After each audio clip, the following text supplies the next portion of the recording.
This week in our main topic, we're asking which studios are the real sleeping giants, who's gone quiet for way too long, and why are we convinced they all have the potential to drop the next big thing in gaming. And in this week's Pixel Picks Showdown, it's all about style, hacking and slashing, as we are naming the best character action game. All this and more on this week's Pixel Parents Podcast.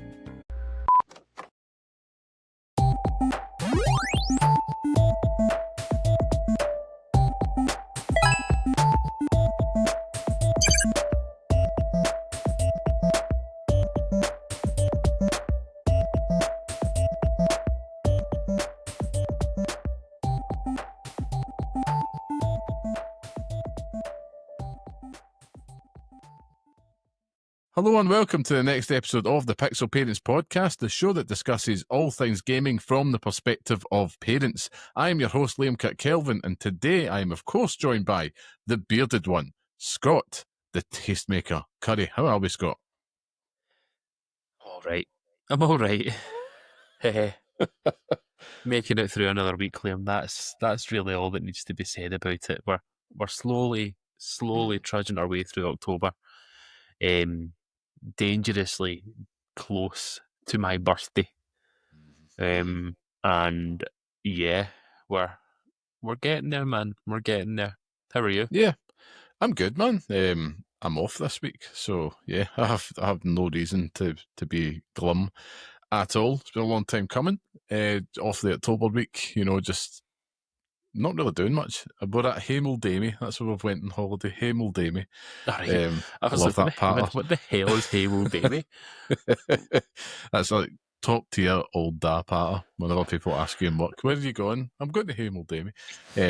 So I just been chilling out. We went to the capital, went to Edinburgh. The not as good version of Glasgow for a day out. Shots fired. I mean, I can say it. Half my family's from Edinburgh. See, if we're shitting on parts of Scotland that people love, let's talk about St Andrews.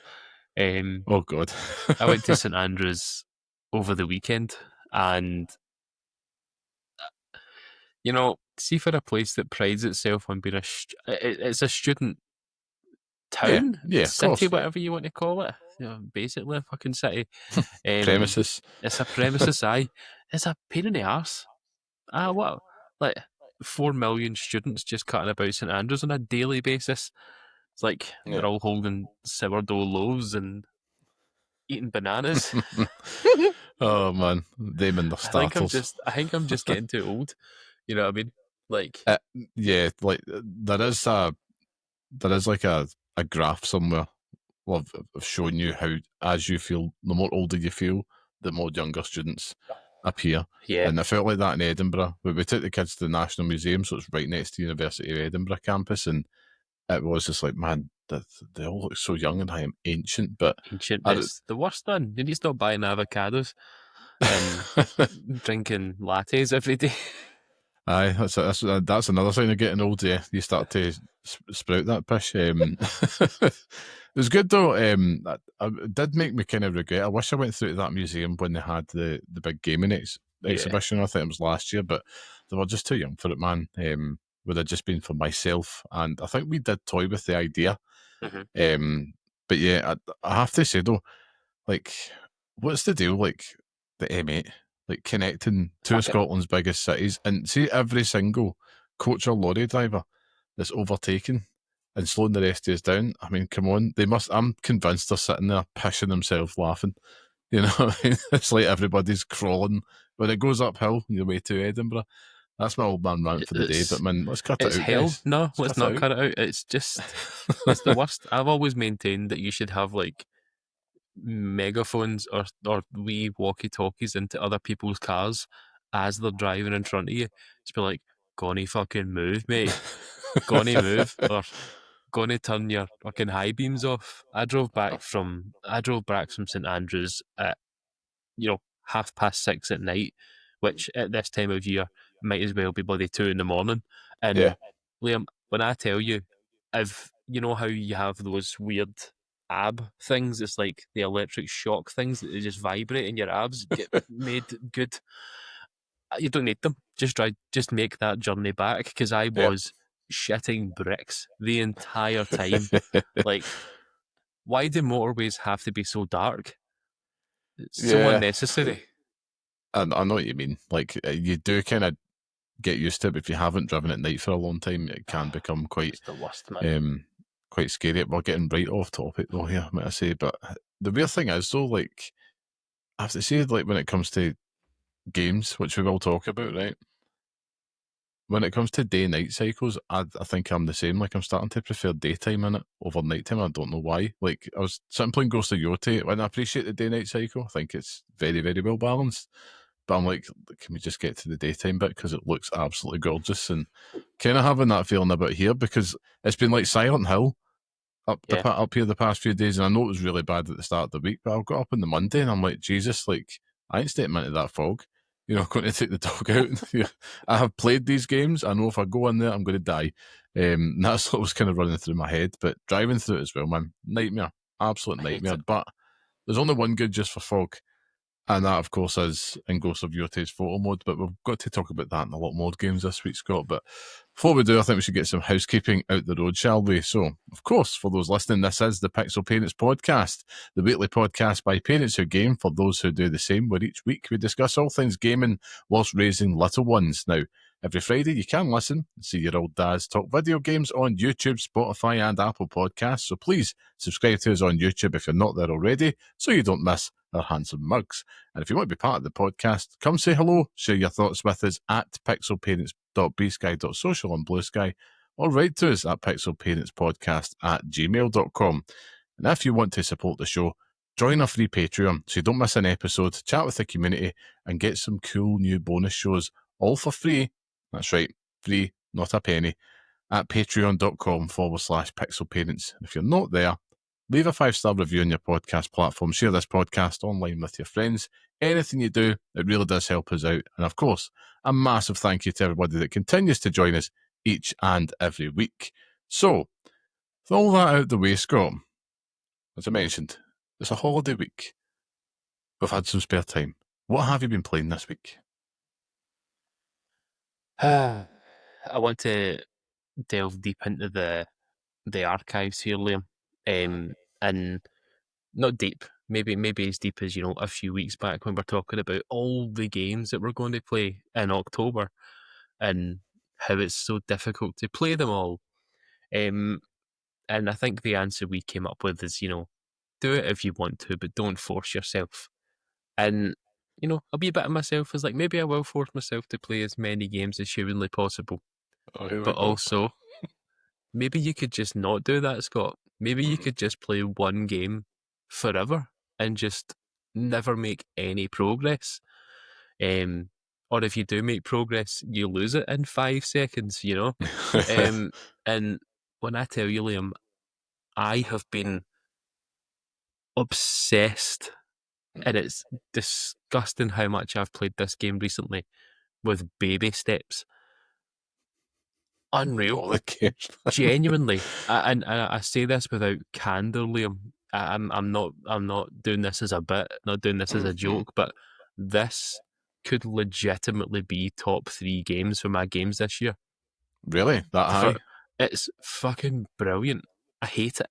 I hate everything about the fact that I'm playing it because it's like No sense. it's it's a game that it doesn't take itself seriously at all. It jokes about the fact that it's not one of these sprawling open world titles with a mini map with like upgrade paths and stuff. Like, there is genuinely moments in it that it alludes to doing that and then just takes it away from you, which is kind of hilarious. The moment to moment gameplay in it, I have never been so engaged in my life. Like, I'm really Yeah. guilty for second screening games. Like, I could be playing Fire Emblem this year, and just grinding certain things, but have a YouTube video on beside me just to kind of pass the time while I'm doing it. Whereas with this, you have to focus. Like, every single step you make counts. And there are moments in it where you have the highest of highs, where you take one step and you're like, this is it. This is it or nothing. Like, if I lose this, I'm done. And you make it, and it's like, oh. come on now, goal at the end of the World Cup, you know, the World Cup, or you know, I like that subtle reference there. subtle reference there. It's like that where it's constantly giving you moments like that time after time after time, and then you've got the lowest of lows where you've been playing it for 45 minutes and you've managed to make your way up this cliffside. I'll give you an example actually, right? So one of the characters gave me into trouble for pushing something over. I was walking on this thing and it was a wee cairn in the middle of the path and I kicked it over. Didn't even do it on purpose, Liam. I just fell into it. And I got this cutscene and it was a guy basically berating me for kicking it over, right? Mhm. 5 minutes later, I'm walking down this path and there's bottles lined across the pathway. So I'm kicking every single one of these fuckers down after the way he spoke to me. So I went through it, slowly got myself towards it, kicked them all over, and then right at the very end, there's one hanging precariously on this rock that looks markedly different. Like going back and watching the clip again, it is no, there's no way it's joined onto this cliffside, and rightly so. I took one step on this rock, and the whole thing fell away, and I Oh fell man. down into a pit, and it was like I just turned the game off, and when I turned it back on, I was still lying there face down in this pit. It's like, oh, Oh and man. it's so unforgiving, but I love it. I love everything about it, man. It's class. I've only been hearing like surprisingly good things. 'Cause I remember when it was announced, it was almost like a meme, Mm-hmm. and people have actually found a lot of beauty in the game. It's been getting some very high scores.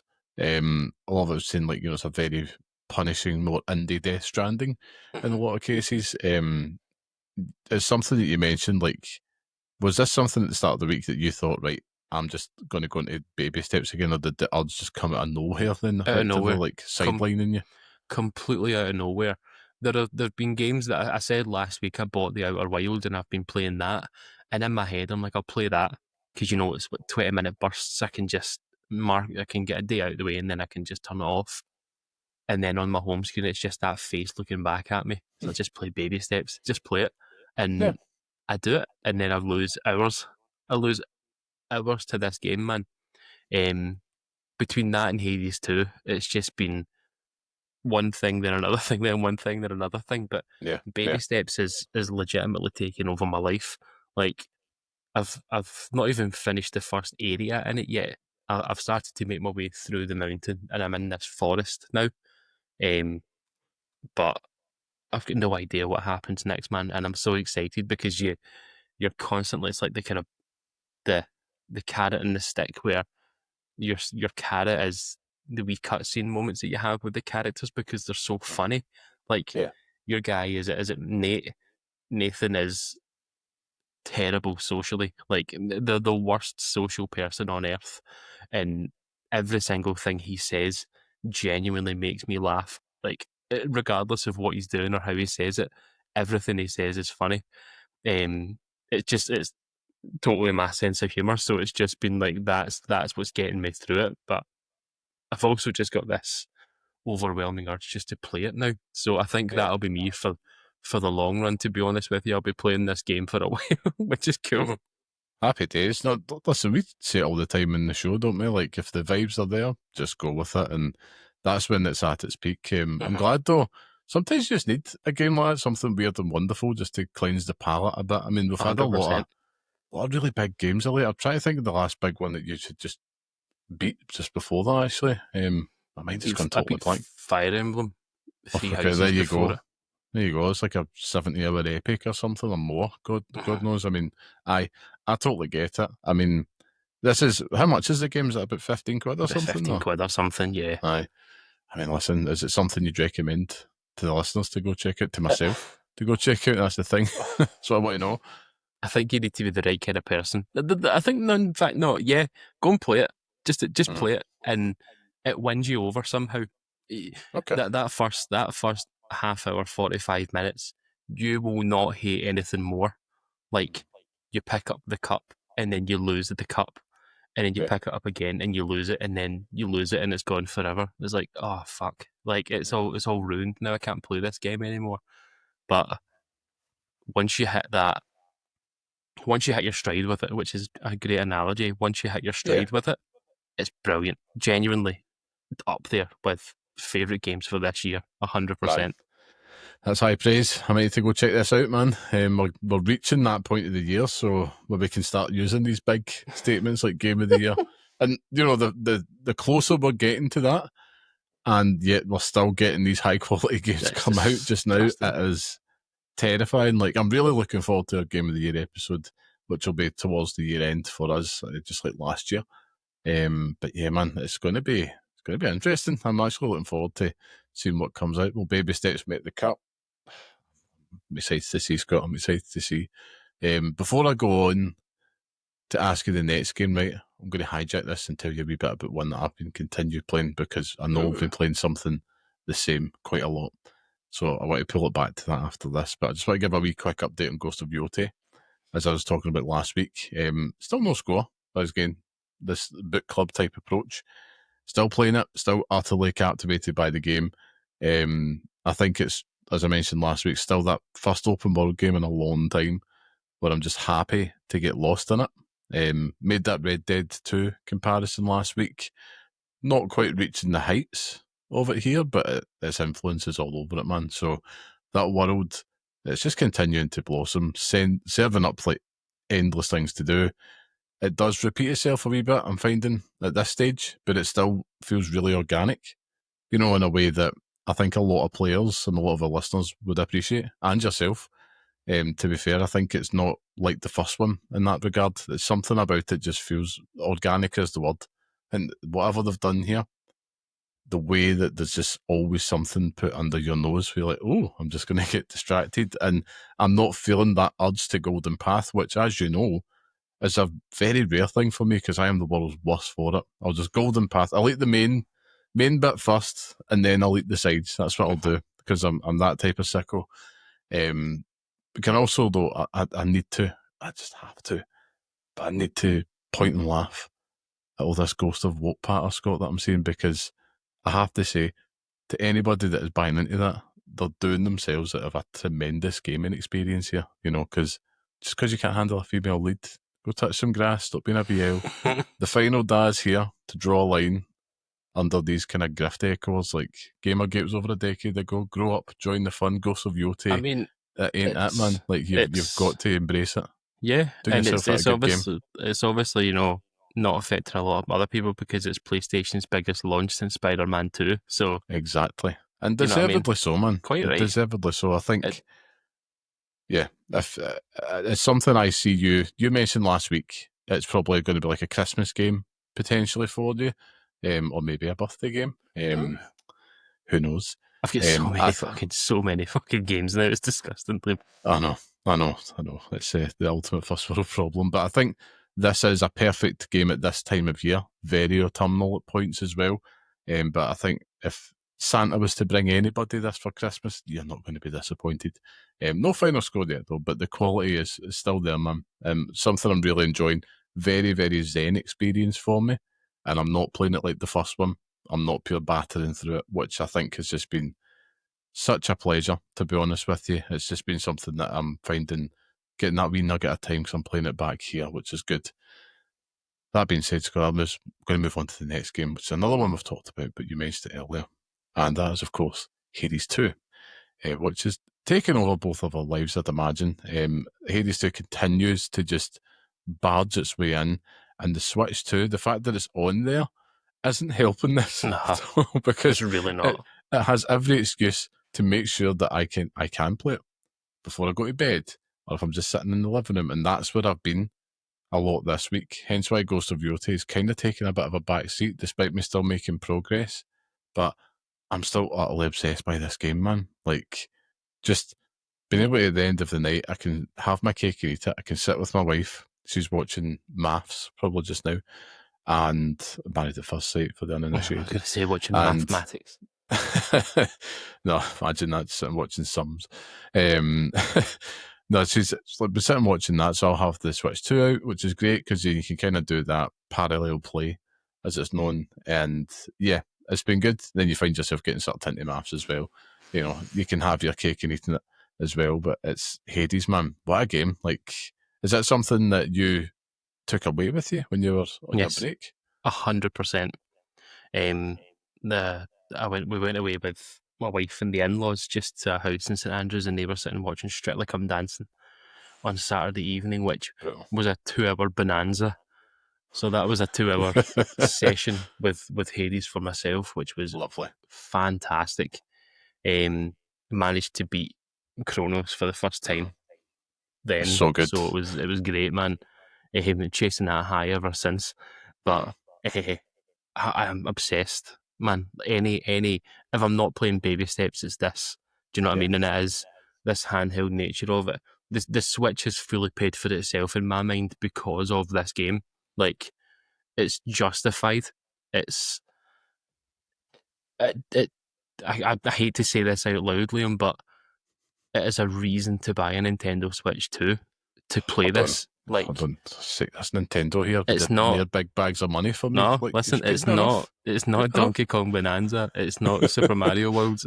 It's not fucking. It's not Super Mario Galaxy 1 and 2. It's Hades. If you've got a PC, you can So play good, on man. that. But it is every bit better than Hades 1, and I don't mind saying that out loud. You know, Malinoway. I want to say her name, but I can't say it right. Well, anyway, yeah. A better character. The cast of characters around her, even better. You know, Oh, yeah. they're all Yeah. the same, but in some way heightened. The gameplay loop, the same, but different. Good. So good. And just like leveling up all these daft wee things, like it's constantly shoveling more and more in front of me that I have to manage. And it's like, it's surely at a point that will be overwhelming, but it's just not. Like, it's just Yeah. completely heightening the experience. And I'm loving every single bit of it. I'm now just, is it Nemesis, the character, just fully on board with her. Like, I'm just like, Yeah. it's Yeah. fine. Everyone else can just eat shit. And just obsessed with this game, Liam. Like, what is it? So you said you used the skulls, right? Yeah, the Argent Skulls. I like it, but it's all dependent if I get the right boon where the skulls return to you immediately. If not, Aye. you're going to have a bit of a hard time. There is other stuff in there I don't want to touch on just in case it's verging on spoilers at this point, but there is another one that you get later in the game, and it's, that I like that style. It's a bit more up close in person. Who is Kind of like the first one. See when you like, obviously in Hades 1 you could put on things that you could get the boon that you wanted basically first. Yes. Who is that for you? Right now it's Hephaestus because I want to upgrade my weapons immediately. If it's not Hephaestus, like everyone's upgraded, everyone's perfect. Who is the first you're going for, and why is it Zeus? Oh, Zeus! Man, by the way, shout out to the glow up that he's got in this game from Hades 1, because the little touch of his hair and beard being a thunderstorm is absolute genius. Like, when you go back to the first Hades, it's just the standard, blonde, delicious locks that Zeus usually has. But this, the fact that it's a thunderstorm, it's like, that is possibly the most perfect depiction of Zeus I've ever seen. It makes so much sense. But what, even better than Disney's Hercules? That is. I'll fight you on that. I mean, their version of Hades trumps the Hades in this game, I have to say, because it's just hilarious. But I digress. The whole you touched on it there. All the work that they've done, all the voice acting, the way that you connect with the characters, and it's not to shit on the first Hades, which is a 10, but to somehow improve upon it is utter madness, and yet they do it. And today, of all days, I actually was bored and I went on Xbox Game Pass, right? And I saw Hades had been added to it. So I thought, do you know what? I'm going to download it again just for the sake of it. Reason being, I was stuck in the living room. I was waiting on some guys arriving to fit the carpet. That was basically it, right? That was my afternoon. And I thought, I'll put up Hades, right? Just for old time's sake. Because the Switch 2 was, not going to lie, it was all the way over there and I couldn't be asked getting up. So that's why I did it, right? I know, it was shocking behaviour. Anyway, my laziness prevailed and I booted up Hades, and yeah, it was instantly apparent the amount of improvements that you could take for granted playing Hades 2, to the point where it's really difficult going back. And I'm with you. I think like Millennia Way is so much better than Zagreus in so many ways already. The way that she's characterized, but also in the way that she plays, also. And I don't know, it just feels to take a diamond and somehow make it a lot more alluring in Hades 2. It's such a staggering achievement too. I mean, it's easy to say it's going to feature highly on the Game of the Year list for sure, and what's already stacked. And we'll see what happens. I've read somewhere that you could probably beat it in about 20 hours. So I don't think that is if you're having a good old college try at it. I don't see me doing that. I No. can see me playing this for a very long time, and this is the best compliment. I'm not bored by it. I'm just not bored by it. It's absolutely fantastic, man. Absolutely fantastic. I agree. It's been a tonic recently. You know, something that it is one of those games that the slow progression and everything has been a welcome change to the way that the games have been unfolding recently. And it actually ties in quite nicely with, one of the other games that I've been playing this week. The only other game that I've managed some time with, because my time has been limited fairly recently, but we actually got a code for Lost Eidolon's Veil of the Witch, Nice. which shares a lot with Hades too. It's a tactical RPG, so similar in like the kind of vein as like, Fire Emblem, which, came at the right time. Literally finished Fire Emblem and then a few hours later got an email about this game, and I was like, ooh, let's continue on that journey. It's a hodgepodge of games. So it's like Fire Emblem, it's got the progression like Hades, but then you move around the map in a game like, Slay the Spire or Darkest Dungeon. Like it's not your standard. It's not a standard kind of tactical RPG type game. It's very much like you choose your own path, and like you can find upgrade materials or you can go to combat and stuff like that to upgrade your characters. I'm not very far in it because it's bloody hard. Yeah. And coming off of Three Houses where it felt like the baby's first RPG, baby's first tactical RPG, this is very much just like you should know what you're doing here before you do anything. It's like, all right, okay. Um, and that's even before you factor in the whole roguelike parts of it as well, where, you have runs in it.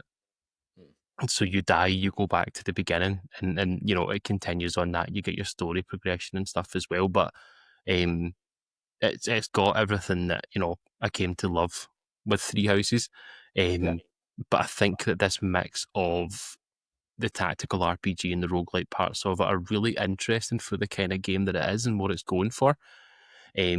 Personally, I've struggled with it, and I think it is just because I've come off of Three Houses just afterwards. I have struggled with it, but it's something that I really want to spend a bit more time on and get into it. But I don't want to go any further than that because I'd be doing it a disservice. You know what I mean? Like Fair I'm enough. nowhere near ready to talk about it, but I just want to say that it's there. And if you're into, all those games mentioned, this could be one for you. But it's a good time. It's got all the fantasy things that you know and love. It's not. It's a sequel to Lost Eidolons, the kind of predecessor, but it plays dramatically different. And the characters that I've met so far are all brilliant. Do you know what I mean? They've all got this interweaving dialogue and all the relationships and stuff like that as well. So I'm excited to see how it develops over time. But yeah, it was in early access for a while, I'm sure. Looking at Steam reviews and stuff like that on it, just to have a look at the wording of tactical RPG and roguelikes. That's the bit. I was just reading through some of the reviews on it, and people are playing it for like 60, 70, 80 hours just going through it, and it's like, wow, like it's crazy, man. But it just shows you that it's got the sauce, and that's with it in early access. It's fully voice acted. It's got amazing artwork and stuff like that as well. So it's absolutely one to keep an eye out on. But apart from that, that's been me this week, mate. Yeah, well, I've got one more to add, and as you were going and telling us what you've been playing there was like perfect segue after perfect segue. I'm like, my goodness, is it the same thing we've been playing?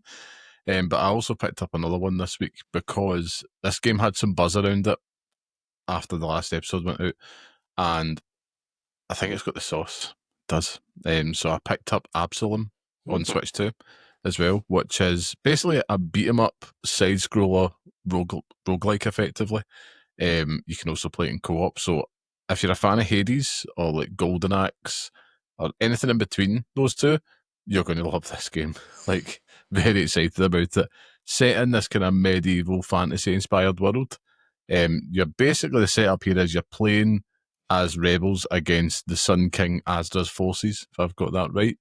And in this world, basically, the bad guys are out to vanquish the world of magic. So wizards are being persecuted, and you're part of the rebels that are fighting against it. So superb setup, and one that I've been going back to in between Hades sessions and Ghost of Yotei. Still early doors, but early doors, I would have to say, very impressed by it. You know, I think I want to see if it's got the legs, but it's one that I just want to put on the radar this week to come back to next.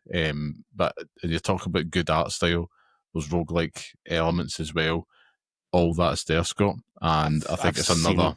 I've seen this game on the Nintendo Switch store. I've been like hovering over it, like, and listening to different podcasts and stuff and things talk about it. It's definitely one I've got an eye on. Yes, it's maybe got the maybe sauce. down the line, it's probably something I'll pick up, but it looks class. Like, it was one of those ones I had that moment, which is, oh, wait, like you can feel that loop that Hades does so well, and it's got that here. You know, like you're picking their version of boons, which is rituals, and just making sure that you're tweaking things. And instead of picking your weapons, you're changing your character, so they've kind of got different abilities as opposed to like you've got one with a sword and one with a fist, for example.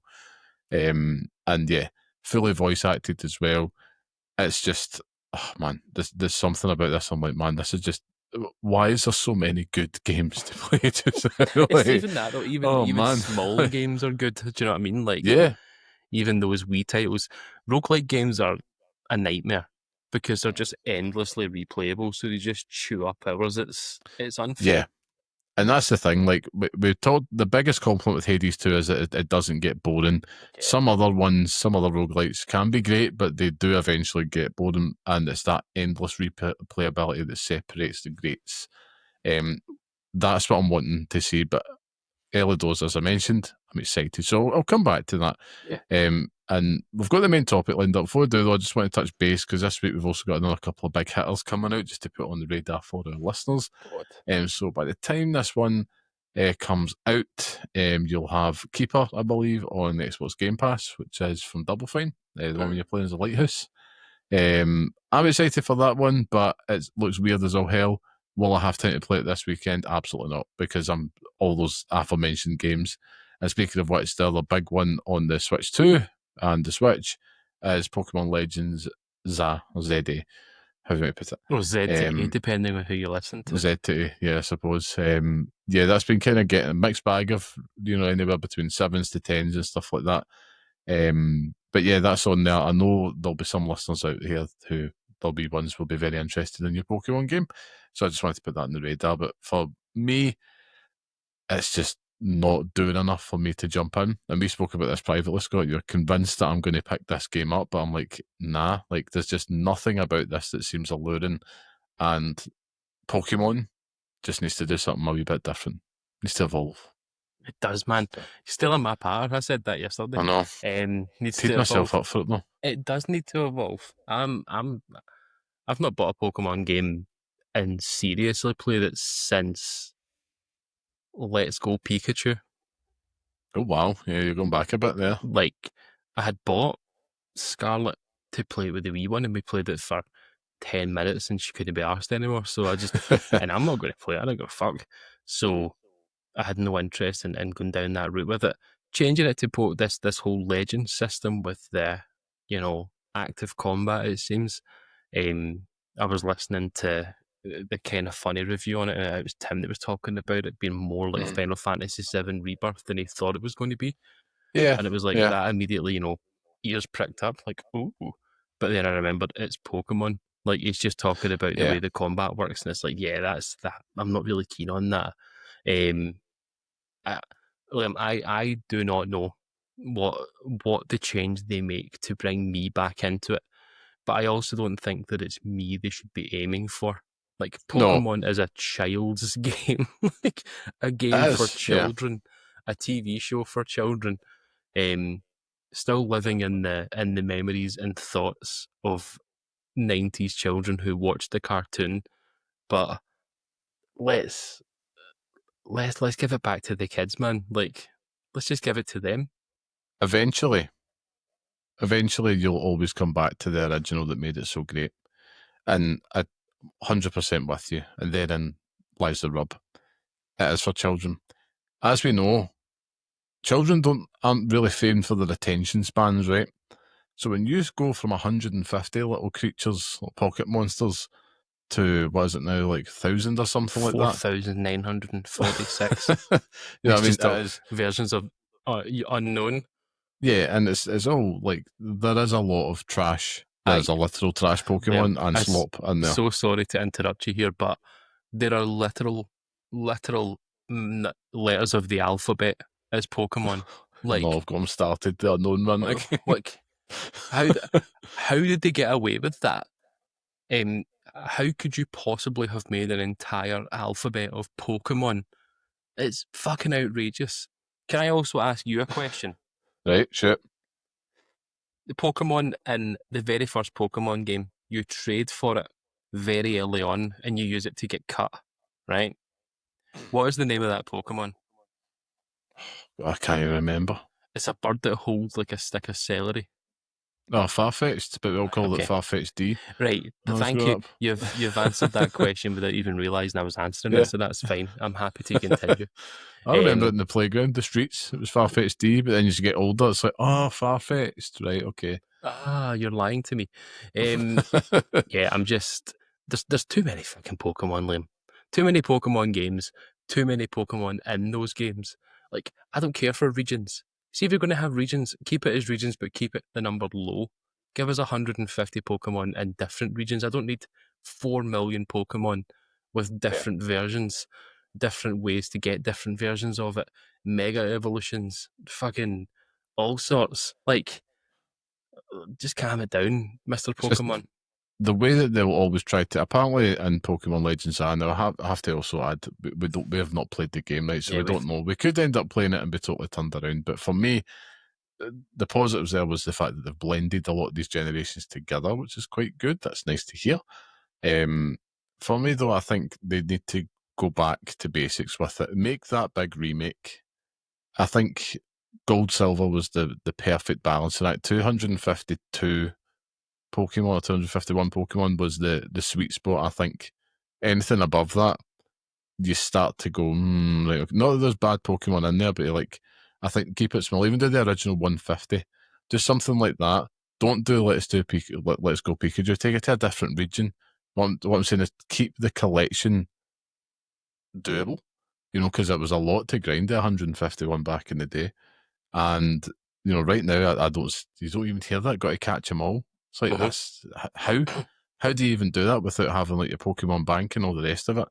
And for me, that kind of loses a little bit of the allure of Pokemon. The whole point of it was to catch them all and become the Pokemon master and, make your way through the Elite Four.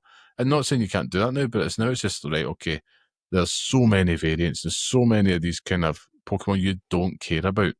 And effectively, all you want, even now the kids are like that, I want the Charizard. I want the Pikachu, because they look cool as opposed to this mad, weird, floating cloud ninja. Whatever it is that they'll turn up like, oh, it's Routermon. It's just a router with big eyes.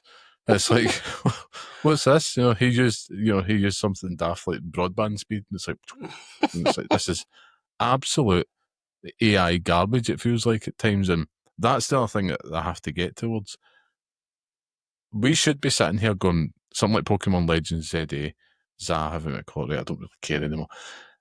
Should be looking at that game, and every time they announce a new one, it's like, this is it. They're going to do the Dream one, and I'm going to sit there with the Wii one, I'm going to sit and play this. Like, this is how I always envisioned it, son. This is it. And every time they release a new mainline Pokemon game, it looks and feels like fake Pokemon. I can't describe it. It's just not what I think in my head when you say to me Pokemon. There's just something off about the world design and how they are rendered, the Pokemon themselves in the games, that just, I'm like, I'd rather you went to a 2D sprite thing again. You know I'm what I going to mean? say to Just you, Liam, because, you could do art style of the, what is it, Link's Awakening remake? yeah, Art style perfect of for it. that, and just remake Red and Blue. Do you know what I mean? There you go. Nintendo, fucking Boom. hire me. I'm just so disillusioned from Pokemon because I'm an old man now, you know. Yeah, as we should be. My tastes have changed, but for me, it's also very much a case of you're saying, looking at this game, we should be looking at this game as parents and being like, Yeah. look, this could be something that the wee ones can play. But this new combat system, the overwhelming nature of it all, it's like it's almost too much to ask a child to play that now. Like, Yeah. you're looking at middle-aged men and the women of the world, and others that they're playing this game and saying this is the Pokemon game they always wanted. Yeah. Fine, that's it. Full stop there. Let's take it back and give it back to the fucking people who are going to be continuing to play these games as they grow up. It's just outrageous. There's just some things that have a timeless quality about it because they are just that good. Yeah. And I firmly believe that Pokemon Red, Blue, Yellow, they all have that. And I think you're bang on there. Now, who knows? Next year, 30th anniversary of Pokemon, right? It's not looking like it, Liam. I know what you're going to say. The leaks, I know, with the leak, leaks and but stuff like that are coming out are suggesting it's it's the hope that kills us. It's the hope that kills us, Scott. And you never know. Even if they just added the originals to the Switch Online, 100%, something like that. Yeah, 100%. That Switch Online, I'm going to have an announcement coming up. I'm going to make a side quest with Scott this week, talking about my plans for November. So keep in touch. Keep an eye out for that in the old Patreon. Yeah, patreon.com/pixelparents. Speaking of which, I suppose we should just wrap this up and move on to the main topic, because I could be ranting about Pokemon for days, man. I'll get angry. I'll get angry and say something I don't actually care about. But I'm convinced you'll buy it. I'm still convinced you'll buy it. Do you know, there was part of me that was thinking maybe I will, because I thought that the wee man would enjoy it, because he's into his Pokemon, but he's got Scarlet, and he's not finished that, and he's quite happily playing through Scarlet, and it runs better on Switch 2. So it's like, if we're going to play that, cool. But he's smack bang in his Smash Brothers era just now. Like, all I hear is him playing that Switch when he's got it on, and all you hear is the Smash Brothers Ultimate music, and it's like, right, he's just in deep. And every 2 minutes, it's like, look who I've unlocked. Who's this? Who's that? And it's like, the thing is, I can hear the music in my head as well. Like, I can hear that opening theme in my sleep. That's great. No. Who does he play as? Oh, he goes Kirby quite a lot, I've noticed. Oh, that's a good choice. He's he tends to just kind of just chop and change. He's really interested in it's teaching him the concept of unlocking characters, which is really cool. So I appreciate that about it. It's not a story mode, but it's like that mode where you move around the board and stuff like that. It's brilliant for it. Yeah, that's what he's doing. That's what he's doing. But I've not co-piloted him on this at all. And Smash Brothers Ultimate, I'm not a Smash Brothers guy, so it's like, right, okay, off you go. And it's cool for him to show me something that I'm not overly familiar with. So it's like, oh, this is actually quite a cool experience. And I hope one day maybe he does that with Pokemon and he can show me. And it's like, all right, okay, maybe you can teach your old ass some new tricks. But until then, I think we should move on. But before we move on to that main topic, again, if you enjoy the show and you want to support us, you can, and it won't cost you a penny. So just join our free Patreon community. Just visit patreon.com/pixelparents for every show, chats and bonus shows, including the aforementioned side quest with Scott, free all the time. And don't forget to subscribe to us on YouTube. Just visit youtube.com/@pixelparentspodcast.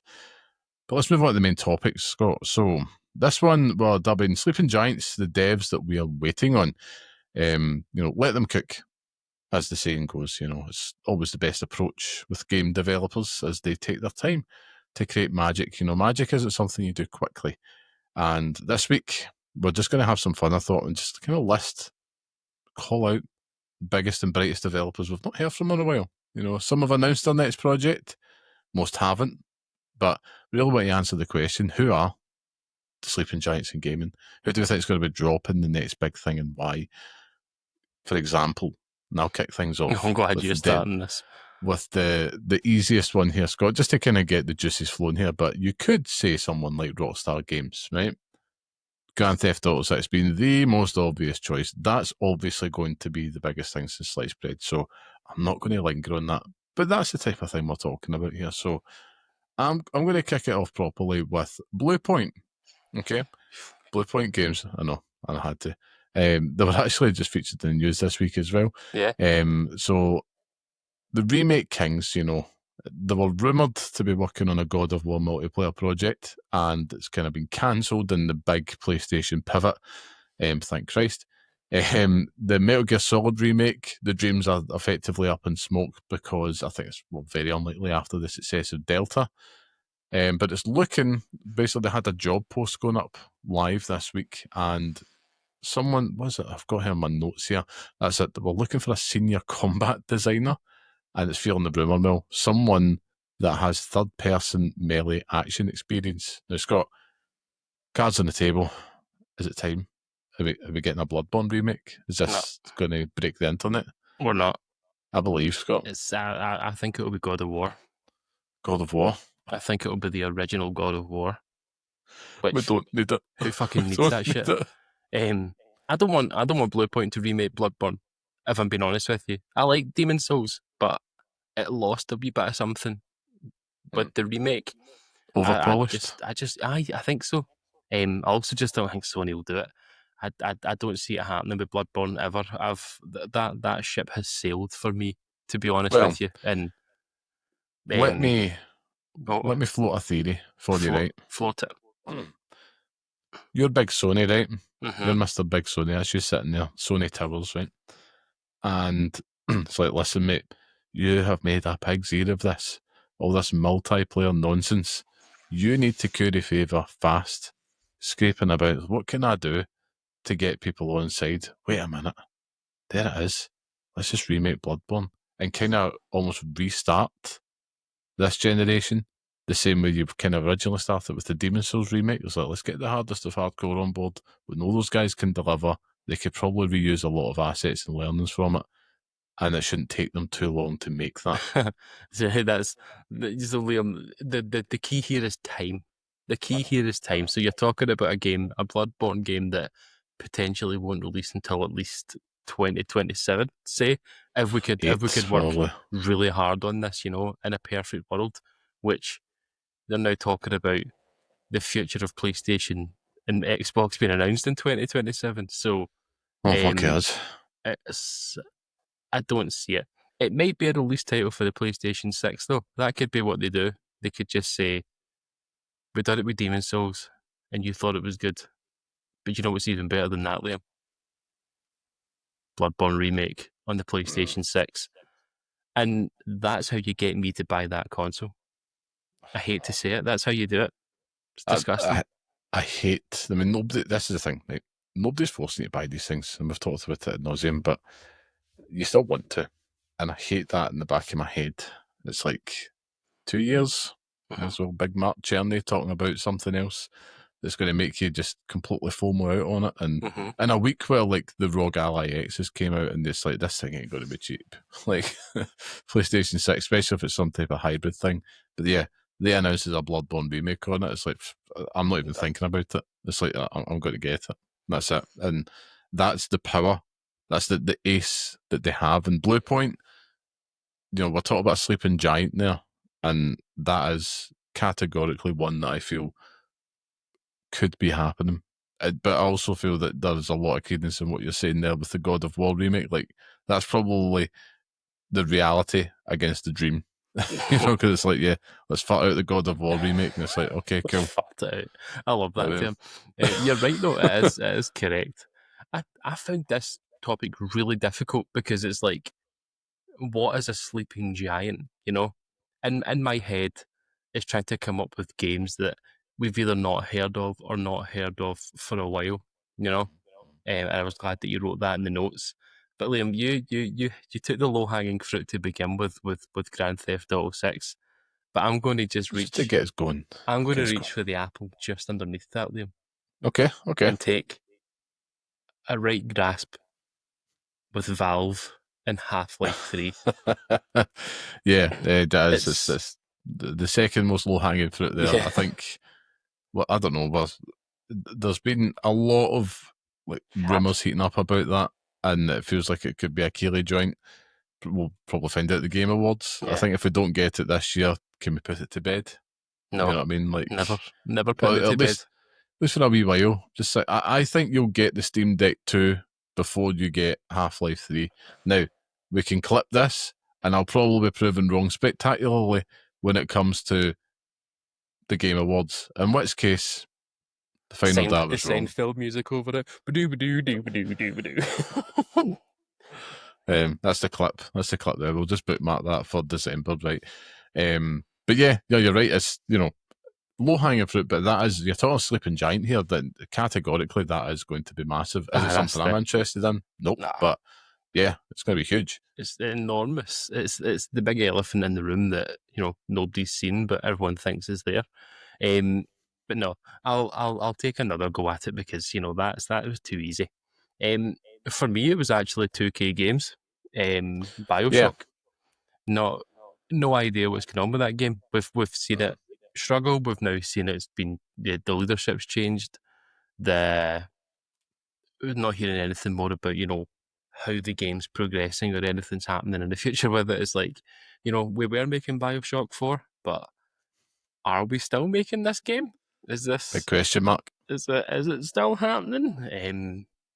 I don't know, man, but I want it to happen.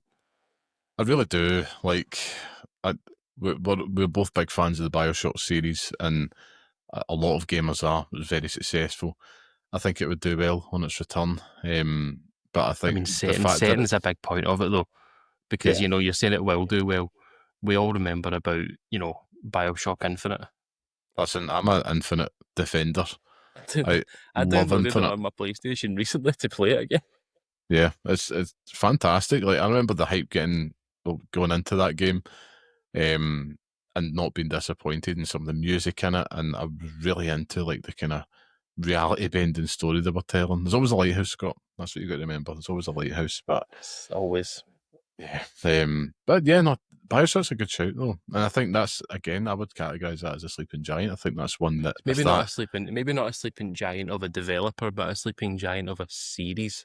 series, yeah, I mean, the publishers are holding the cards with that. I suppose I'll move it to I'll move it to another developer, but I'll stick with publisher to stay online with you just now. And I'm going to turn our attentions to Square Enix just now because they've got a sleeping giant there, which we know of, Final Fantasy VII Remake Part 3 now.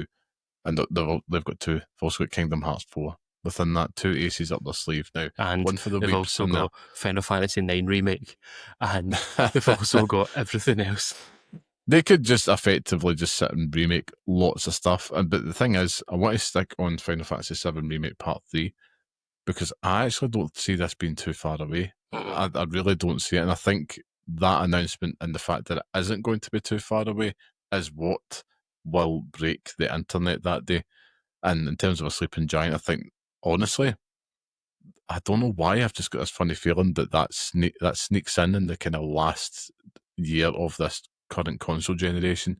Might well be a PlayStation 6, an Xbox, whatever, your next Xbox launch title within that window. But I just have this funny feeling that we ain't that far off it. And it's just mental because we only got Rebirth last year. Last year, aye. I mean, all the signs are pointing to it being further on than we all think. What is it? There was an announcement or an interview done recently with the director of it and talking about, they've got all the concepts and stuff like that down. I think they were just I can't even remember, but they were talking about how Rebirth has set them up so well that making the third one is going to be even easier than that. And knowing what happens in the story and stuff like that as well is probably not as intense as this part here. So I think you're probably right. I think we'll hear what the name is sooner rather than later. We'll know what the next R word is going to be. Maybe not the right way to put that, but we'll find out what that's going to be, and then um, the day that date gets announced, the internet will fold in upon itself. Same with Kingdom Hearts Yeah. 4, to be honest with you. I'm just, with Kingdom Hearts 4, all I need to see for me to buy this game is a Moana segment, a Coco segment, because it fucking makes itself. I think we'll get a Marvel part of it as well. I think we'll Yeah. see him. I think we'll see him in the Avengers movie.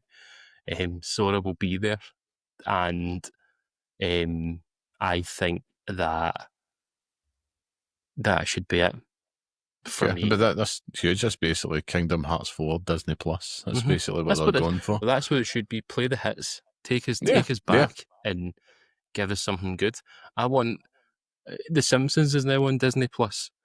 Put him in The Simpsons. Make that would be Sora a hilarious. Simpson. Like, yeah, I just, all I need, Liam, the Kingdom Hearts is good for two reasons, right? None of it's to do with the story. None of it's to do with any of the gameplay.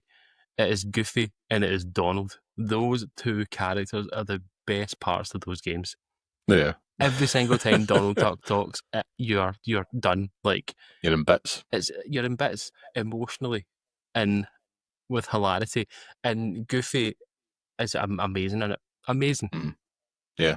Well, I mean, I think it's not far off. We're talking about Game Awards coming up. You know what I mean? That's probably very likely going to be the big announcement soon. You know, with some type of proper like release date, reveal a release window for Kingdom Hearts 4.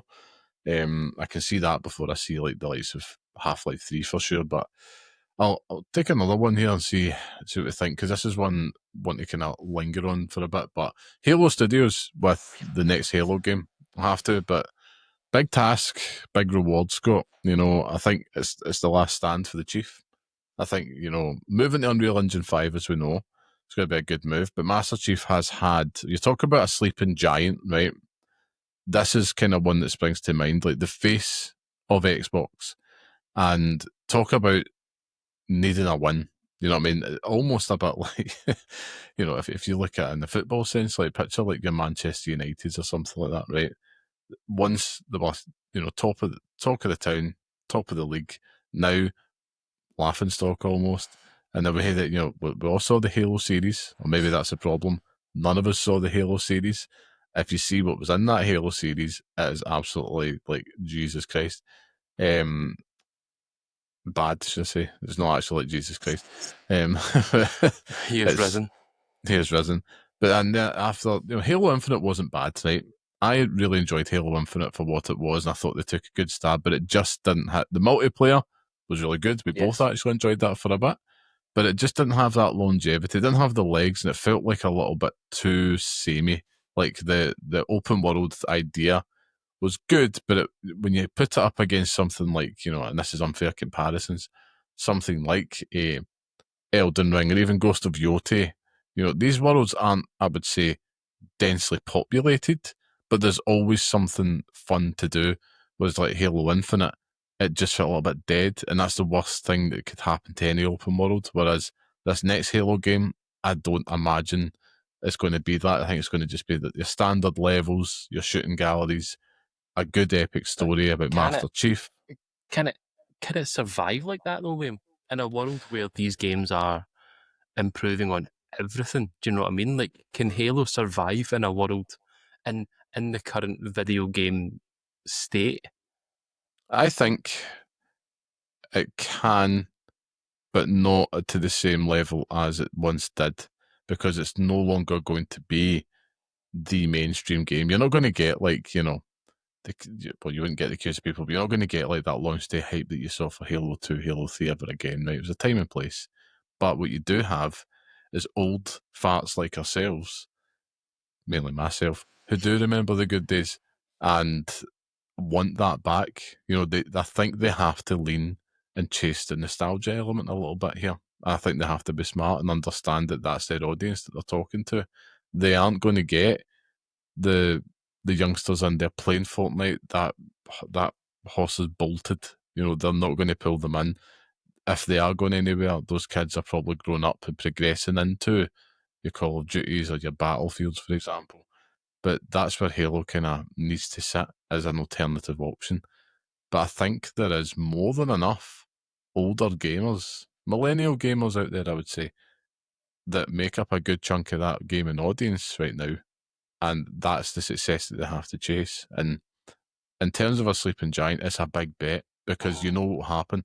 If this isn't that level of success with that audience, I can totally see Halo Studios getting not like loudly kiboshed, but quietly kiboshed, and the only way that Xbox know how to do, and just draining off that talent. You know, it'll be a big roadmap of stuff if it doesn't succeed, and it'll just slowly not happen. It'll get delayed, and all the rest. So you see, studio head leave, all the rest of that. You've seen it happen so many times, and that's what makes me kind of worry. But I think out of all of them, that's one of the ones that I am most intrigued by because it feels like the stakes are particularly high because it's not just on the studio, it's also on the IP. Because if it fails, it's probably time to retire the chief.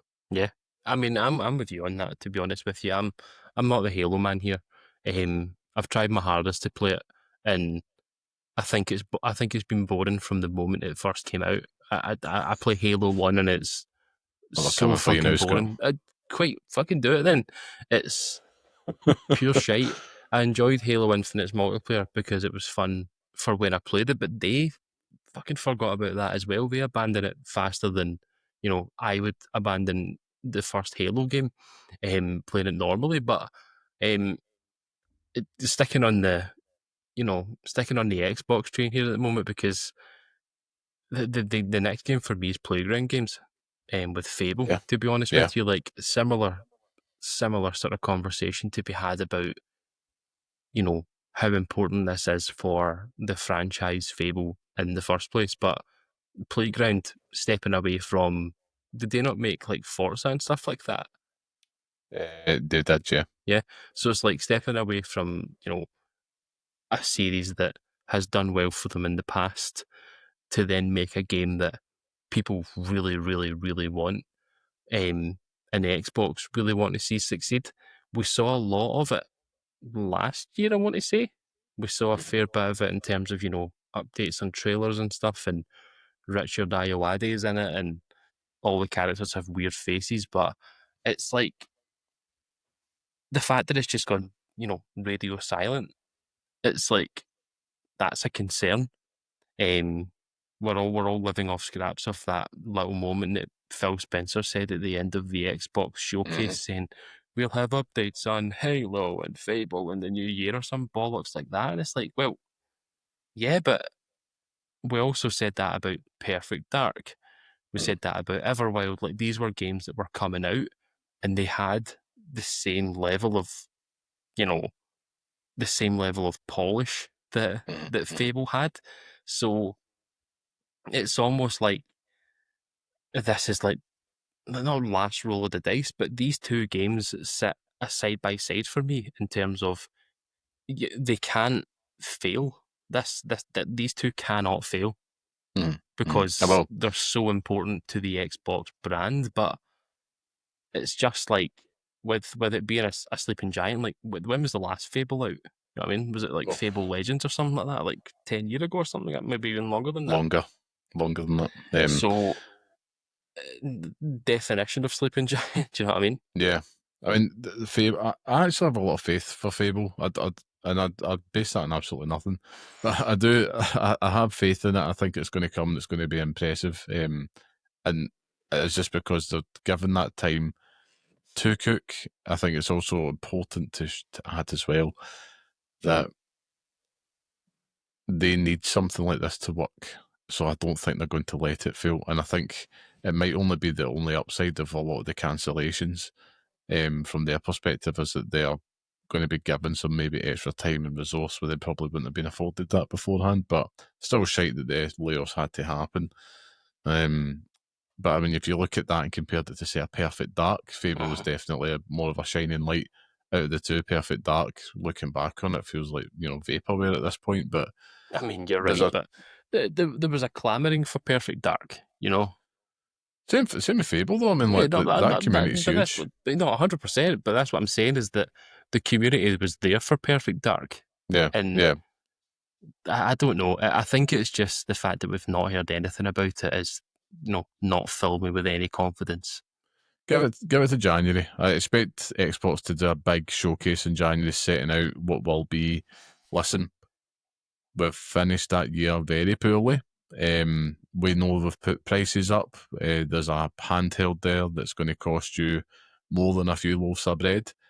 But here's why you should be excited about playing on Xbox this year, wherever you are. And as part of that, as like you said, Phil had mentioned, you've got Halo on an anniversary year. I think next year you've got Fable coming up, and there's also the last piece of that big trifecta for them, which is Gears of War II from the Coalition, which is one I've added here. And again, I think I've got full faith that this is going to bring back the series in a big way, because they're just going back to roots. And ED and everything about that, leaning more into the kind of horror aspects of it, which the original Gears of War balanced so well, because it was parts of it you're like, is this, not to say survival horror, but there's a vibe there, dark, gritty. And even like when the highly polished, like, reloaded version comes out like this year, it's still kind of got that atmosphere. And I don't know, I feel like they realised that, you know what, there's something magic about it. We took it too far. Gears 5 is an excellent game, but it's not a patch on that original trilogy. And I think they know that. And I think, do you know what? Let's just go back. Let's go back before we go forward. Cliffhangers and all. Let's just go do all that.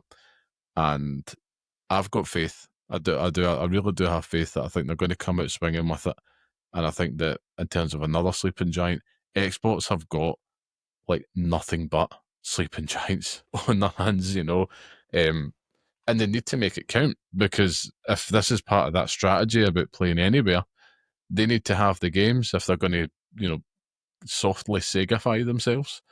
And they're not getting out the hardware business, but it's not going to be the same priority as what it always was, which, again, I wouldn't be surprised if the next Xbox came out at $1,000, to be honest with you, at this rate. But Christ, the handheld already is, so it might even be more.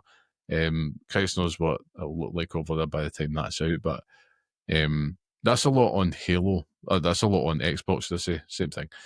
There was one from the blue side that I wanted to touch upon, which is the Santa Monica studio. Okay. It makes a God of War and God of War Ragnarok, but they've been rumoured to be working on a God of War spin-off within the Greek pantheon. But I really do have this funny feeling, and again, this is the dream. So the reality probably is they're doing some type of Greek God of War spin-off.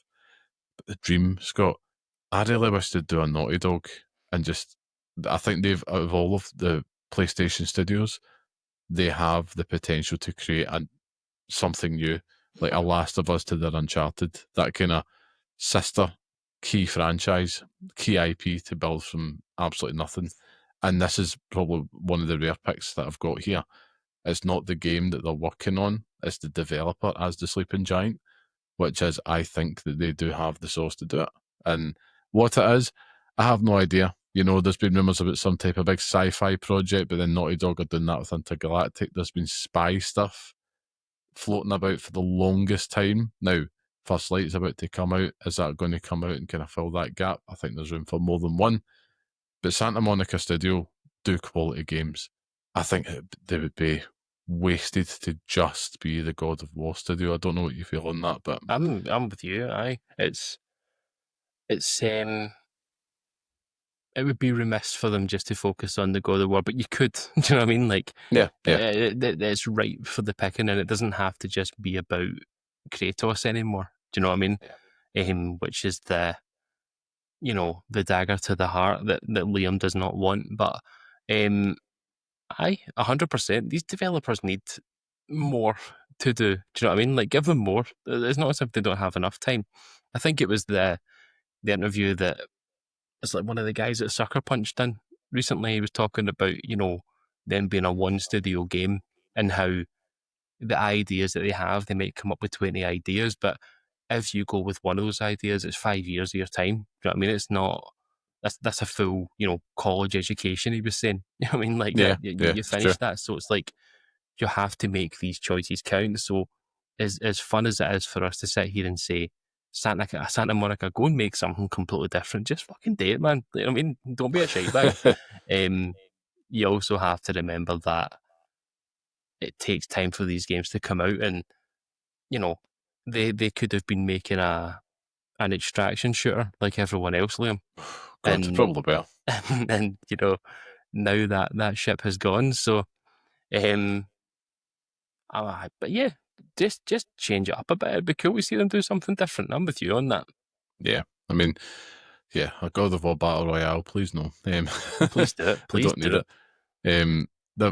I've did a lot of like kind of thinking on this topic this week, so I've got like screeds of potential sleeping giants here, Scott. So ones I'm going to hit you with, right? They've got a controversial one lined up here as well, but I'm just double checking my Well, I've got notes. I've got less. So whilst you check There you the go, notes, go, I've there got you a go. few here. So I'm interested to see more about Fizzant from Kojima Productions. Yeah, We saw the trailer for OD. I think it looks interesting as all hell. Kind of looks like a spiritual successor to PT a wee bit. definitely a Interested to see sleeping more giant. about that. Exactly. Konami. We've obviously seen them reinvigorate the Silent Hill franchise, and with Metal Gear Solid 3 Delta, I want to see what's next in the Delta series, and I want to see the future of the Metal Gear Solid collection, the Master Collection Volume 2. Give me Yeah. Metal Gear Solid 4 now, Konami. Give it to me fucking now. Um, from Software, not remotely interested in the Dustbloods because it's multiplayer pish. I want to see how they follow up on Elden Ring. I want to see what is the next game. Is it Elden Ring 2? Is it something completely different? What's going to Yeah. be that fucking the next game in that list, the pantheon from software? Um, what are they going to do next?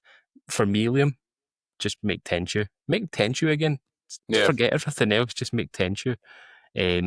Ghost I would Story. Go on you go. Sorry. I would love it if they went and did like an Elden Ring sequel, but it was a prequel, like a Red Dead 2 treatment, and you Yeah. actually went back to seeing, Radan back in the day, Radigan, what do you call it, Marika, all the rest of them. Like, there is an absolute lore fest there that you could build the story around The as a the tarnished or something, the so problem with that is that a lot of the lore is implied through in these games or like through like items and stuff like that, whereas these games do not tell a story. Like there's no you make the story up as you read these items, so it's not as if you're going to have a story based Elden Ring game. I don't see it happening. It'd be amazing. I would love that, but I don't think you'll ever see that. I just want to see how they make that jump up because Elden Ring is a fucking it's an old timer. stratospheric in terms of the jump that they made. So how they then take that next step is going to be incredible. Yeah. Ghost Story games with Judas, Ken Levine, what is happening, mate? Come on now, what is going on with this fucking game? Um, I'll keep this next one for the end, but the one after this one, this is my second last one. Larian, after making Yep. Baldur's Gate Yep. 3, again, a phenomenon. What are they doing next? They're obviously not going to be doing another Baldur's Gate game because I think that has been passed on to someone else. I think that the people who decide on that, or I think they've even said that they don't want to do it. But that was a ridiculous undertaking, and I Yeah. think that they have they have the sauce, and they seem to be a developer that really thrive on creativity and making these amazing worlds, and the team love what they do. So I'm interested to see what they curate next. And the final one, Liam, just for you, Todd Howard. What the fuck are you doing, mate? What the fuck are you doing? Listen, Where is the Elder Scrolls? Is it 6? 5 or 6? six. It's What the 6. fuck Yeah. is going on, mate? Like, you've had enough time to fanny about. He Hurry must up. be sitting there, like banging his head off a wall because he's like, shit. Fallout is big again. And that must have an impact on the plans, because, like, guys, we need to get this Fallout 3 remake done now. We need to get something out there ASAP. Like, oh, we just got Oblivion. I don't care. We need to get it out, because this TV show is cooking, and we need to make sure we can make some damn cash, because Elder Scrolls 6 has been in development for the longest time. And listen, let them do the thing. It was probably announced way too early because they were in a different position back then. Probably in hindsight, to almost position themselves for the sale, which worked out well, by the way. But Elder Scrolls 6 will be, like, there's very few games out there that can come close to your Grand Theft Autos, your Elden Rings and all that. And Elder Scrolls is one of those. Got like it or lump it, especially after Skyrim. It is huge business. I know it. Huge business. And But because it's going to not be a because it's moment. not for me, Liam, I don't believe you. You'll be there, just like you will with Skyrim. Listen, guys, I've got receipts. I've got the receipts. I've been to High Throthgar about 400 times, Liam. That's as far as I'll go. That was the obsession. Like, and I can't believe that was in 2011. Scott. Don't 2011. Shut up. But, you know, Elder Scrolls 6, hell yes, like, there'll be sleeping giants in that game. You know, like, literal giants asleep. And I want to go wake them up and start fighting them with a sword and shield and some fire spells. But yeah, I can't wait for that day. I do think I will probably be in my next decade by the time that comes out, and it won't be on this generation of consoles. Let's face it, it ain't happening. But let them cook.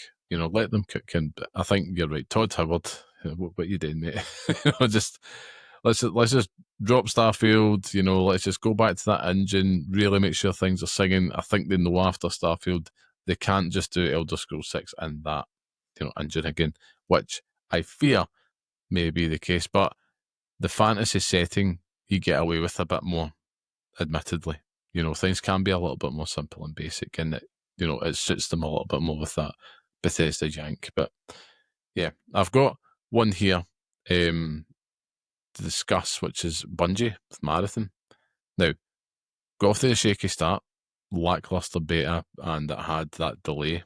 And it's one, they need to nail this, because they are a sleeping giant. I love how you've just papered over the issue with the fucking design document and stuff as well, stealing the art from that poor soul.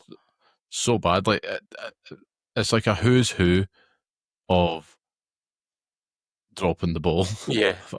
Having a howler. How to, like, it's like if you could write a book on how to fuck up game development, they're ticking all these boxes, man. They are keeping Jason Schreier very busy. I'd imagine, like, very busy. He's probably writing a book and it's like, for Christ, I'm gonna have to drop this again for Bungie. He's gonna have to cover it, and I look forward to seeing his reporting on that, because you know that is coming. But yeah, I think it's a sleeping giant because it's Bungie, but again, they need to nail it, and if they do, it will be massive, because it could be like they're probably looking at this, rightfully so, like, we need this to replace Destiny, which, by the way, Destiny 2, 10 years old, is coming up on, and which is mental, the longevity that game has, even though I'm not a player of it. They need something like Marathon to come and supersede that, because, you know, very few games will to have a decade of success out of a game is phenomenal.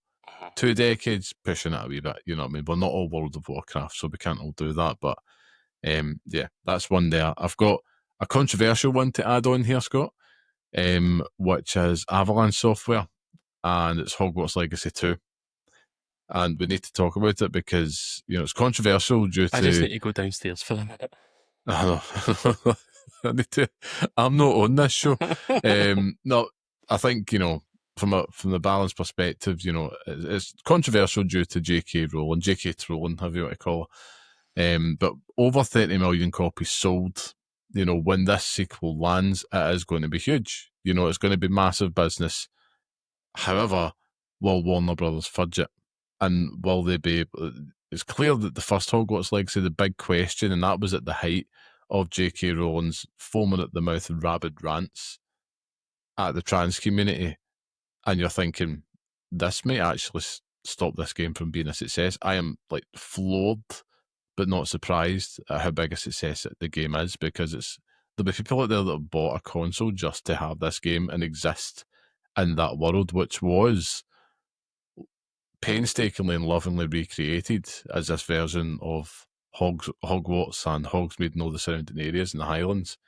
And yeah, it's one that does need to be touched upon as a sleeping giant, because in terms, there's very few games that has that potential within the gaming industry right now. A sequel to Hogwarts Legacy will probably do one better than over the 30 million copies, because that game just keeps on selling and it's everywhere. It's on Game Pass now. It's like absolutely everywhere. But it's like having that borderline light GTA effect. Like, no matter how many times you're going to repackage it, resell it, add it to a subscription thing, you get those stories a couple of times a year with a new sales benchmark. So yeah, I'm adding that. I'm also adding that Scott has remained painstakingly silent on here so it doesn't get cancelled. He doesn't want to touch Hogwarts Legacy with a 10-foot clown pole, No, but not doing it. But disclaimer: You can't get me on this one. I do not support or align with what that mad woman says. So Fucking loser, man. Absolute loser. Exactly. You've got more things in life to worry about than what other individuals are just trying to live their own life. Yeah, be nice to each other. Don't be a JK. Yeah, don't be a JK. Aye, that's basically it. But yeah, there's another one here, Scott. Speaking of Warner Brothers, right, fudging it. Rocksteady. Uh-huh. And are we going to get another Arkham game? Because if there's one way to revitalise that studio, just let them make another Arkham game. Just let them do it. Suicide Squad was suicide in the end. It was. I played that game for 10 minutes at best. It crashed on me, turned it off. That was after me buying it for £3 because it was that much of a colossal failure. And I would love to see them get back to their pomp, because they definitely have the talent and they definitely have the sauce to create something and just stick to what you're good at. And there's a bit of a recurring theme with a lot of these games and studios that we're picking, is that they're sleeping giants because they're very good at one thing, and on a couple of occasions have tried to do something different and it's not really worked out, and they're kind of getting back to it, or they should probably get back to what they do best. Which is, probably... which is the complete polar opposite of what we were saying about Sony Santa Monica. Well, there are exceptions, of course. There are exceptions, but a couple of quick fire ones just to kind of round this off. So I've got P Studio, Persona 6, Yacht Club Games, Shovel Knight follow-up, Black Forest Games. They could have a big thing in their hands with the Teenage Mutant Ninja Turtles, The Last Ronin game. It's a very, very good story, Scott. Very good graphic novel, worth reading. If they nail the aesthetic and the gameplay, they could do for the Turtles what Arkham did for Batman over 15 years ago. That's all I'm saying. That's the potential. But, don't drop the ball, guys. That's what you've got in your hands. Big one for you with Ubisoft, Splinter Cell Remake. Just to boil your blood. Sleeping Giants, man, like, it's there. That's Snorlax. You know what I mean? Massive. The Netflix series is getting positive reaction. It's back for a series 2 as well, they announced this week. So, listen, if they make Splinter Cell a thing again, it could accelerate things over there, but God knows what Ubisoft are doing, getting in bed with all their own people by the looks of it. But indeed. Anyway, I digress. Speaking of old sleeping giants, you've got Crystal Dynamics and Tomb Raider. Their first foray and a series reset since going over to Amazon Games. Now, there was an artwork tease in that, and I was expecting something this year. Could still happen. But Lara Croft, gaming royalty, first lady of gaming, and the last trilogy was a success. That's, I kind of like to see that continued, but it kind of looks like they're kind of going back to a more classic style Lara Croft. If that comes out and they nail it, of course that's going to be massive. That's be something that everybody will be paying attention to. What's the bets on her showing up in First Light? Oh, very slim. Even not maybe not named, but she's just like there, like the Croft Association or something like that. I could say at best a very light Easter egg, like something buried in like a note or something like that. But I'd say that just because of the IP protection around James Bond. They'll ruin it, Scott. They'll ruin it. Something cool like that from ever happening. But yeah, I could go on. I think I'll give you one more, right? One more just to kind of top things off. Let me just check my list here. Make sure I'm getting it right here. But the one I want to talk about here, the last one, is Remedy and Control 2, Scott. We know it's coming. It could hit. Like, it could be ready any time ago. But after becoming an Alan Wake 2 believer, which is on PlayStation Plus, by the way, this month, you should go play it. Yeah, I can't wait to see what they do with Control 2, and take it a step further. And, is it going to have elements and tee up Alan Wake 3 within there, all that connectivity that they've done with the DLC? Who knows? Like, genuinely, that's such a question mark. I have no idea. It could come out and be a side-scrolling game for all I know, non-Remedy. So, yeah, it's they can do whatever the hell they want. They're anointed in my eyes. But yeah, it's quite fun just to kind of go there, because it's almost like gazing into the crystal ball a bit and saying, like, you know what, there is a lot of games, a lot of good ass games to play, but there's so much stuff in the future to get excited about. And there's a lot of good clips there that we could end up eating crow on, Scott. So yeah, it's lots of stuff we've teased ourselves up for in the future. Someone's going to just like superimpose you being like J.K. Rowling, Dan. You know what I mean? Like, Christ almighty, I can imagine it must. So what I'd be associated with that mob. Aye, so yeah, I think we should move on then. So it does mean that it's time for the Pixel Picks Showdown, where each week we each pick a game from our chosen theme and decide which one deserves to live on the hallowed Pixel Picks list, which is our definitive list of the best games we recommend and pass on to the next generation of gamers. Last week's theme was the best slow burn game, with Death Stranding 2 becoming the latest addition to that list. And in this week's showdown, we're going to be debating the best character action game we think should feature on the Pixel Picks list. Now, as always, last week's winner goes last. So that is me. The final data is on a bit of a streak these past few weeks, but I've given you I them get a all. funny feeling. Yeah, well, that's what happens, though, Scott. That's what happens. Just being a gentleman. But, I feel that I win. I just turn up and win. That's what the final data does. Win, sleep, repeat. That's what I'm going to get. That's my first bit of merch. That's what I'm going to get. Just for me. But yeah, I get a funny feeling that the streak might be coming to an end this week, though, because this is definitely one that I feel that it's like a home match for Scott Curry. Character action game, because we're talking about hack and slash type stuff effectively. Yeah. Ones that does feature a stylish character of some type and all that bombastic action that goes with it. It can't be something like, for example, I suppose you can make the argument. I'm not going to say what it can't be, but let's just see what you've got. So give me your honourable mention. Oh, and God. your main pick. I'm not going to give the game away straight away. You're absolutely shouting me there. You've stolen my opening salvo, because I like to waffle a little bit before I actually decide what I'm going to choose. Again, the biggest part of this, the biggest issue with this, is that some games are already on the list. And it's like, how do you then pick? Is then also, what is a character action game? How do you quantify that?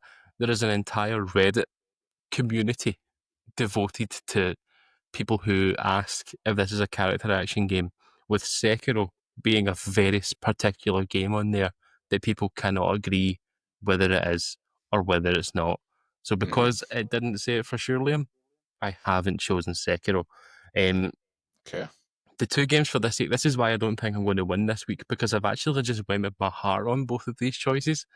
Right.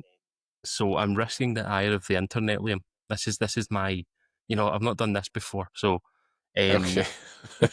my honourable mention for this game is a game about American politics.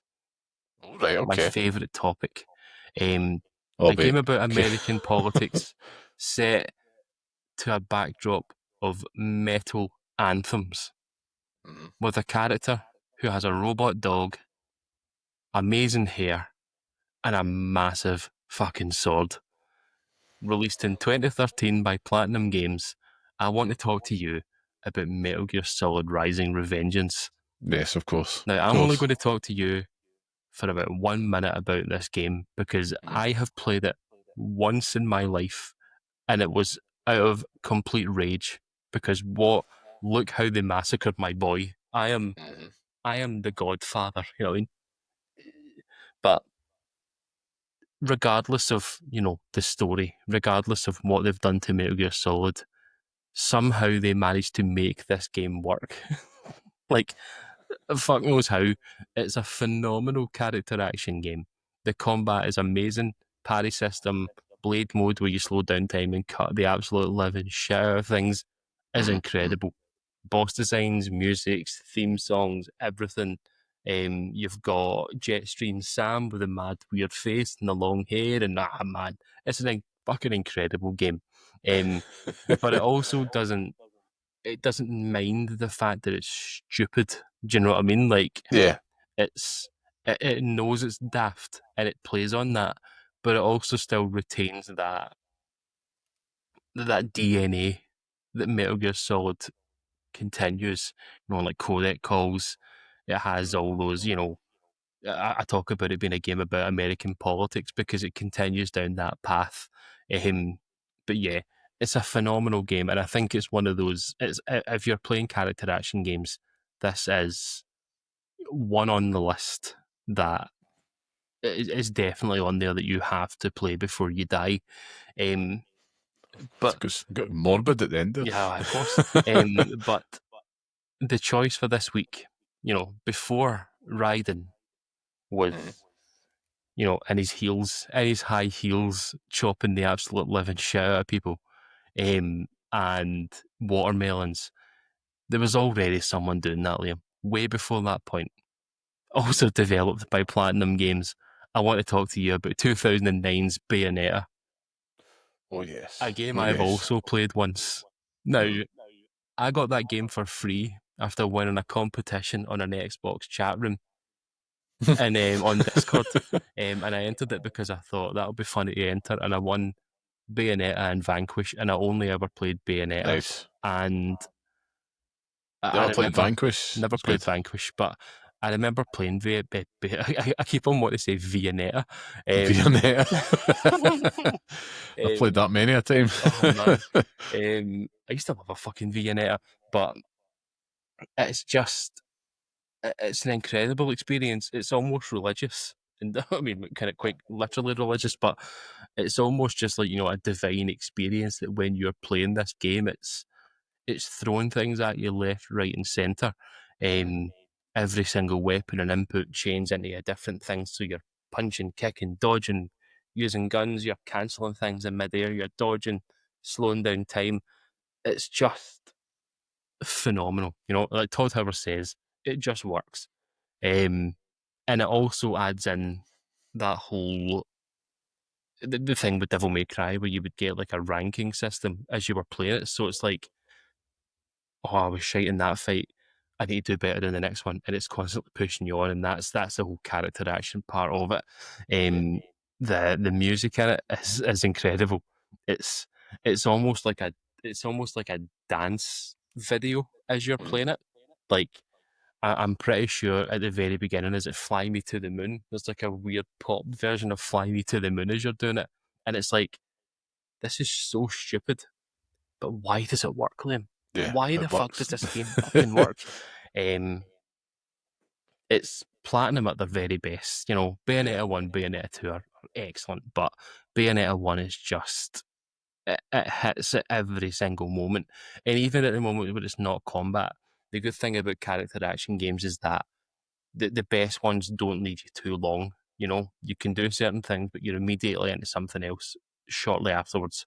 And it keeps you going.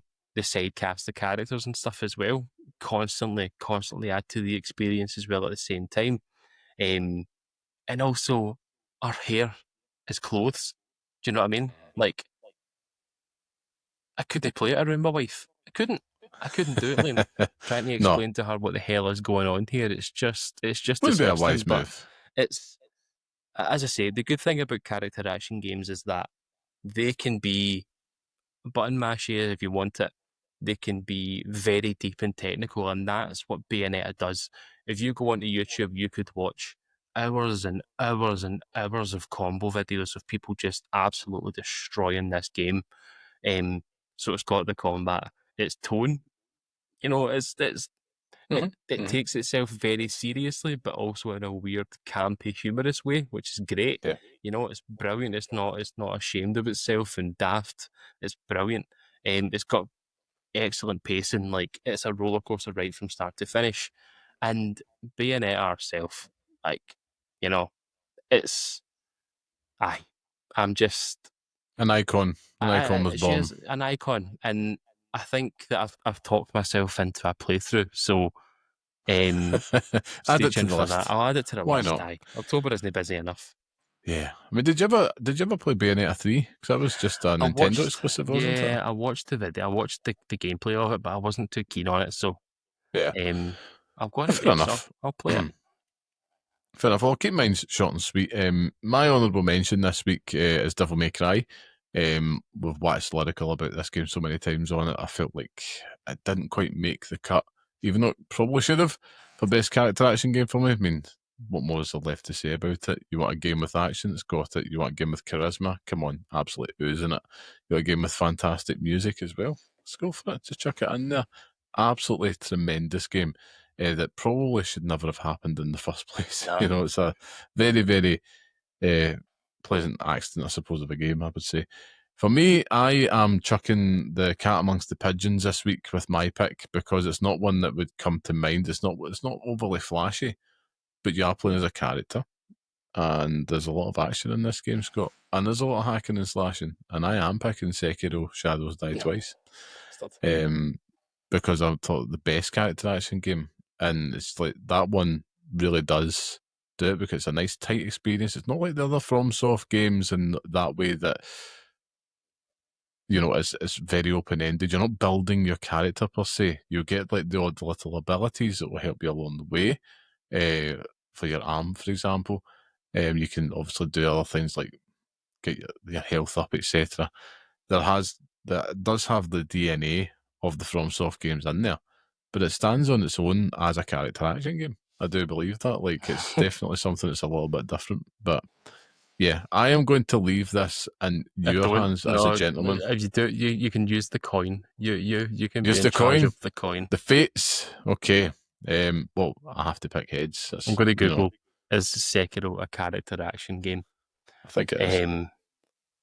Let's see. Again, it can, yes. So the short answer is it can be considered a character action game, but it straddles the Souls-like line as well.